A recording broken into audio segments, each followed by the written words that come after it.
اعوذ باللہ من الشیطان الرجیم بسم اللہ الرحمن الرحیم۔ ہمارے درس کا موضوع جو ہم نے کل گفتگو کی تھی وہ حالات حاضرہ کے حوالے سے تھا، اور حالات حاضرہ کے حوالے سے جو چیز ہمارے لیے انتہائی اہم ہے اور جس کو ہم تفصیل کے ساتھ موضوع گفتگو بنانا چاہتے ہیں وہ حق و باطل کی جنگ ہے۔ حق و باطل کو جاننا ہمارے لیے بہت ضروری ہے۔ بحیثیت مسلمان کے، بحیثیت مومن کے ہماری ذمہ داری بنتی ہے کہ ہم موجودہ حالات کو پہچانیں، موجودہ حالات کو سمجھیں، اور ان حالات میں ہم دو محاذوں کا اچھی طرح سے علم حاصل کریں۔ ایک یہ کہ اس وقت حق کا محاذ کس طرف ہے اور کون سے لوگ ہیں جو حق کے محاذ پہ لڑ رہے ہیں۔ حق کے محاذ پہ یعنی خدا کے دین کے لیے، وہ لوگ جو حسینیت کے لیے، وہ لوگ جو خدا کے دین کے لیے، وہ لوگ جو خدا کے آئین کے لیے اس وقت ظالموں کے مقابلے میں ہیں، وہ کون لوگ ہیں۔ ہم تھوڑی سی اس کی وضاحت کریں گے آج، اس کی کچھ بنیادی نکات آپ کے سامنے بیان کریں گے، اور اس کے بعد پھر ہم حالات کے حوالے سے آپ کے سامنے پوری ایک منظر کشی کریں گے دونوں محاذوں کی۔ پہلی بات تو یہ ہے کہ ازل سے، یعنی جب سے انسانیت کا آغاز ہوا اس وقت سے حق اور باطل کے دو معرکے دنیا میں موجود ہیں۔ ایک طرف سے حضرت آدم علیہ السلام تھے، خدا کے خلیفہ، تو دوسری طرف سے ابلیس، شیطان جو ہے وہ خدا کا دشمن میدان میں۔ اس کے بعد ایک طرف سے حضرت حابیل علیہ السلام تھے، خدا کے عبد صالح تھے، خدا کے نیک بندے، دنیا کے پہلے شہید، تو اس کے مقابلے میں ایک شیطانی انسان تھا، شیطان صفت، جس کا نام تھا قابیل۔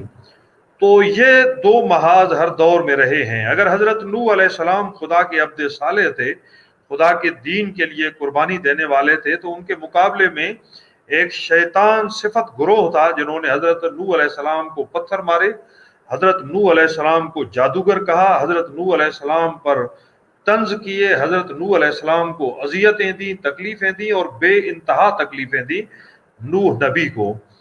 تو یہ سلسلہ آگے بڑھا ابراہیم اور نمرود کی صورت میں۔ اگر نمرود شیطان کا نمائندہ تھا، ایک ظالم اور سفاک انسان تھا، تو اس کے مقابلے میں ایک عبد صالح خدا کے دین کا علم بردار بن کر، انسانیت کا علم بردار بن کر، مظلوموں کا حامی بن کر آیا، جس کا نام ہے حضرت ابراہیم علیہ السلام، نمرود کے مقابلے میں۔ مطلب کہنے کا یہ ہے کہ زمانہ کوئی بھی ہو، حق اور باطل کی جنگ جاری ہے۔ علامہ اقبال نے اس موضوع کو یوں بیان کیا: موسیٰ و فرعون، شبیر و یزید، ان دو قوت از حیات آیت پدید یا آمد پدید، کہ موسیٰ اور فرعون اور شبیر اور یزید، شبیر علیہ السلام امام حسین کا نام ہے، پاکیزہ نام، اور یزید ملعون کمینہ انسان، خدا کا دشمن، خدا کے دین کا دشمن، جو ظلم کی علامت تھا، جو اپنے دور کا فرعون تھا۔ تو موسیٰ علیہ السلام کا جانشین حضرت حسین علیہ السلام، اور نمرود کا جانشین یزید کمینہ۔ تو یہ ہر دور میں اسی طرح رہا ہے، کبھی موسیٰ اور فرعون کی صورت میں، کبھی ابراہیم اور نمرود کی صورت میں، کبھی سید الانبیاء کے مقابلے میں ابو جہل، ابو لہب، ابو سفیان کی صورت میں۔ مختلف لوگ آتے رہے ہر دور میں، اور آج بھی حق کے مقابلے میں باطل موجود ہے۔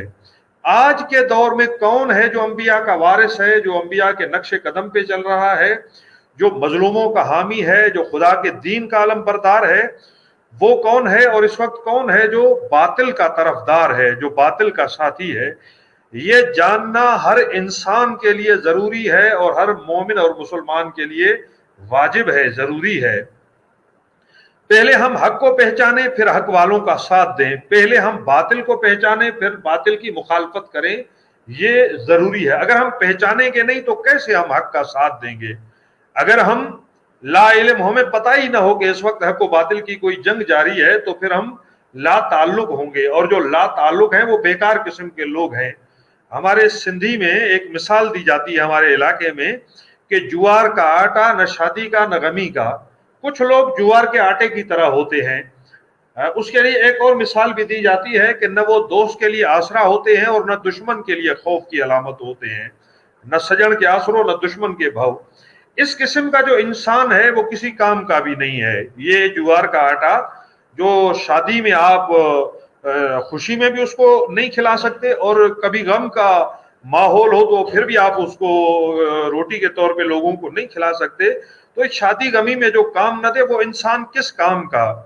جو حق کا ساتھ نہ دے سکے اور باطل کی مخالفت نہ کر سکے، یہ انسان، یہ کل انعام ہے، یہ جانوروں کی طرح، یہ انسان کس کام کا جو ہوتے ہوئے بھی نہ ہونے کے برابر ہو؟